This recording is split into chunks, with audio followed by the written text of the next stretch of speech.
Friends, airlines की आज की खबरें काफ़ी खास रहने वाली है, जिसमें विस्तारा अपनी नई अंतर्राष्ट्रीय उड़ानें शुरू कर रही है। इसके अलावा एयर इंडिया से भी रिफंड को लेकर अच्छी खबर आई है। इसके साथ साथ दुबई, सऊदी और ऑस्ट्रेलिया और इसके अलावा और भी दुनिया के कई देशों से अंतर्राष्ट्रीय उड़ानों से कुछ बड़ी जानकारियां सामने आ रही है।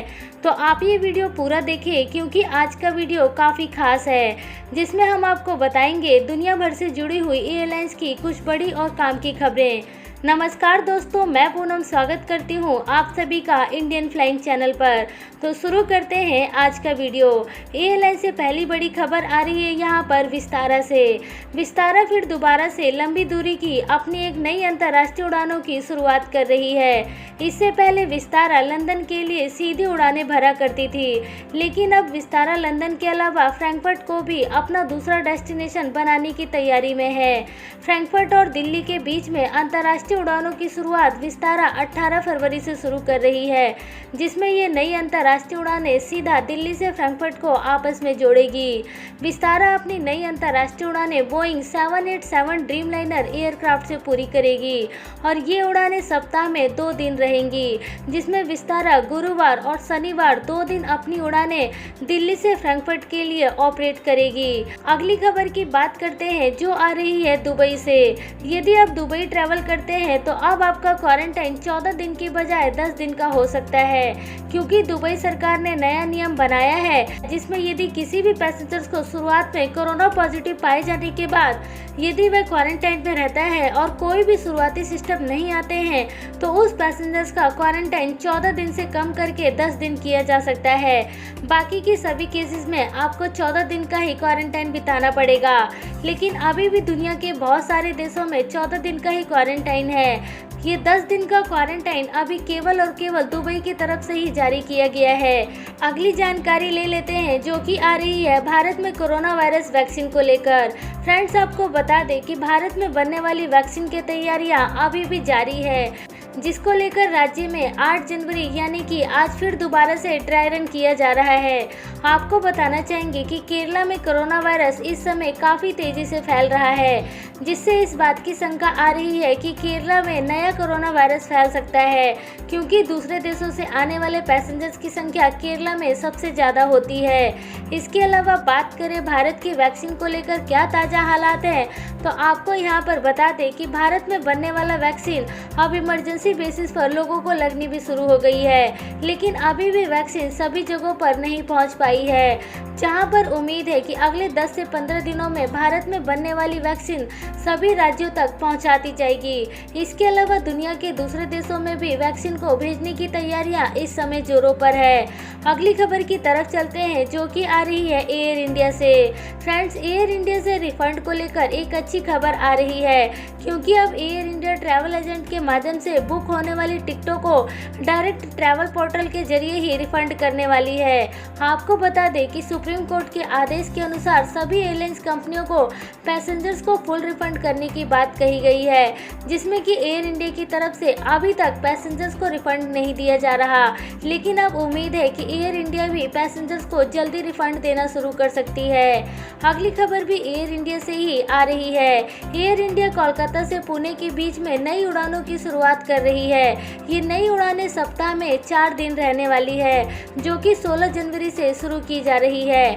आपको बता दें कि सप्ताह में 4 दिन यानी कि सोमवार, मंगलवार, बुधवार और शनिवार को आप सीधा कोलकाता से पुणे एयर इंडिया की फ्लाइट से ट्रैवल कर सकते हैं। अगली बड़ी अपडेट ले लेते हैं, जो कि आ रही है दिल्ली एयरपोर्ट से। दिल्ली एयरपोर्ट ने सभी अंतर्राष्ट्रीय पैसेंजर्स के लिए, जो लोग भी यूके से ट्रैवल करके भारत में आ रहे हैं, उनके लिए नया ट्रैवलिंग गाइडलाइन जारी किया है, जिसके अनुसार आप फ्लाइट में बैठने से पहले एयर सुविधा पोर्टल पर आपको अपना कोरोना का नेगेटिव रिपोर्ट अपलोड करना जरूरी है। इसके अलावा भारत आने के बाद भी आपका कोरोना का जांच दोबारा करना पड़ेगा। ये सारे नए नियम को लेकर दिल्ली एयरपोर्ट की तरफ से बीते कल ट्वीट किया गया है। यदि आप इसकी डिटेल जानकारी देखना चाहते हैं तो इसके ऊपर एक डिटेल वीडियो हमने बना रखी है, जो कि आपको आई के बटन पर दिख रहा होगा।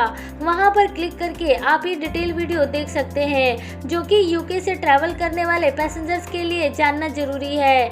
चलते हैं अगली खबर की तरफ, जो कि आ रही है सऊदी अरेबिया को लेकर।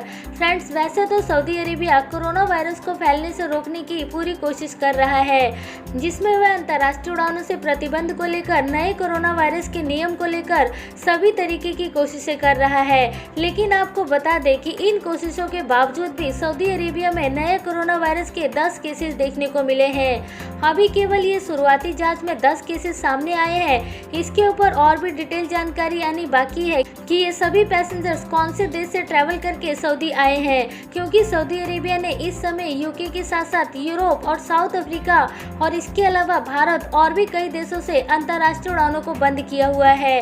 लेकिन इसके बावजूद भी सऊदी अरेबिया में कोरोना वायरस के नए केसेस रिपोर्ट किए जा रहे हैं। अगली खबर की तरफ चलते हैं, जो कि आ रही है एयर इंडिया एक्सप्रेस से। Friends, air India express Bharat की पहली ऐसी एयरलाइंस कंपनी बन रही है जो कि अपने एयरक्राफ्ट को रोबोटिक मशीन के जरिए डिसइंफेक्ट करने का काम करेगी, यानी कि रोबोटिक मशीन के जरिए एयरक्राफ्ट की सफाई करने का काम करेगी। यहाँ पर एयर इंडिया एक्सप्रेस जिस तरीके की टेक्नोलॉजी लेकर आ रही है, उसके माध्यम से जर्म्स, बैक्टीरिया और वायरस को आसानी से खत्म किया जा सकता है और एयर इंडिया की इस टेक्नोलॉजी को NABL की तरफ से भी अप्रूवल मिल चुका है। अगली खबर की तरफ चलते हैं, जो कि आ रही है बेंगलुरु एयरपोर्ट से। बेंगलुरु एयरपोर्ट पर ऑपरेट होने वाली भारतीय रेलवे के ट्रेन का टाइमिंग चेंज हो गया है, क्योंकि पुरानी टाइमिंग के हिसाब से 2 ट्रेनों का टाइमिंग आपस में क्लैश हो रहा था, जिसके बाद अब रेलवे की तरफ से नया टाइम टेबल जारी किया गया है। इसके अनुसार अब नए टाइम टेबल से ट्रेनें ऑपरेट होंगी। बेंगलुरु एयरपोर्ट पर ऑपरेट होने वाली ट्रेनों का टाइम टेबल आपको स्क्रीन के ऊपर भी दिख रहा होगा। यदि आप टाइम टेबल देखोगे तो इसमें सभी ट्रेनों का टाइम सुबह और शाम के ही शेड्यूल पर रखा गया है, जिससे कि जो लोग भी बेंगलुरु एयरपोर्ट पर जॉब करने के लिए ट्रैवल करते थे, उनके लिए अब ट्रेनों के माध्यम से आने जाने में काफी आसानी होने वाली है। अगली खबर की तरफ चलते हैं, तो वैसे तो साल 2020 एयरलाइंस कंपनियों के लिए पूरा खराब रहा है और एयरलाइंस कंपनियों को हुए इस नुकसान से बाहर निकलने के लिए एयरलाइंस कंपनियों को काफी लंबा समय लगने वाला है। लेकिन इन सब के बावजूद भी इस समय कई एयरलाइंस कंपनियां ऐसी हैं जो कि पैसेंजर्स को काफी सस्ते डिस्काउंट पर टिकट ऑफर कर रही है, जिससे कि पैसेंजर्स फ्लाइट से यात्रा करना शुरू करें, क्योंकि इस समय लोग कोरोना के डर से ट्रैवल नहीं करना चाहते, जिसको खत्म करने के लिए ही एयरलाइंस कंपनियां थोड़ा और घाटा लेने के लिए तैयार हैं और फ्लाइटों के टिकट को काफी सस्ते दामों पर बेचने की कोशिश कर रही है। अगली खबर की तरफ चलते हैं, जो कि आ रही है ऑस्ट्रेलिया से। यदि आप ऑस्ट्रेलिया में हैं और इस समय ऑस्ट्रेलिया से किसी दूसरे देश में ट्रैवल करने वाले हैं, तो यहाँ पर आपको ऑस्ट्रेलिया की सरकार से परमिशन लेना पड़ेगा, तो ही आप ऑस्ट्रेलिया से बाहर निकल सकते हैं। ये नियम उन लोगों के ऊपर लागू हो रहा है जो या तो ऑस्ट्रेलिया के स्थायी निवासी हैं या फिर ऑस्ट्रेलिया के नागरिक हैं। वो सभी लोग ऑस्ट्रेलिया को इस समय छोड़कर दूसरे देश में ट्रैवल नहीं कर सकते। लेकिन यदि आप टेम्परेरी बेसिस पर ऑस्ट्रेलिया में रहते हैं, तो आप ऐसे हालात में ऑस्ट्रेलिया से ट्रैवल कर सकते हैं। उसके लिए आपको कोई भी अप्रूवल की ज़रूरत नहीं पड़ेगी, लेकिन आप मौजूदा समय में ऑस्ट्रेलिया वापस नहीं आ सकते। अगली और आखिरी खबर ले लेते हैं मुंबई एयरपोर्ट से। मुंबई एयरपोर्ट ने वैक्सीन को लेकर जानकारी दे दी है कि वे पूरे तरीके से वैक्सीन को रिसीव करने के लिए तैयार है। आपको बता दें कि मुंबई एयरपोर्ट पर कोल्ड चेन फैसिलिटी की व्यवस्था की गई है, जिसमें कि 1 महीने में 30,000 टन से भी ज़्यादा का सामान कोल्ड चेन फैसिलिटी में रखा जा सकता है। यहाँ पर इसके अलावा मुंबई एयरपोर्ट में 24 घंटे कस्टमर सर्विस कॉल्स की भी व्यवस्था रखी गई है, जिससे कि इमरजेंसी बेसिस पर कॉन्टैक्ट करने पर एयरपोर्ट की तरफ से रिस्पॉन्स किया जा सके। तो फ्रेंड्स, ये थी आज की दिन भर की एयरलाइंस की कुछ जरूरी और काम की खबरें। ऐसी और खबरें देखने के लिए चैनल को जरूर सब्सक्राइब करें और बेल आइकन को जरूर दबा कर रखें, ताकि आपको रेगुलर अपडेट हमारी तरफ से मिलती रहे।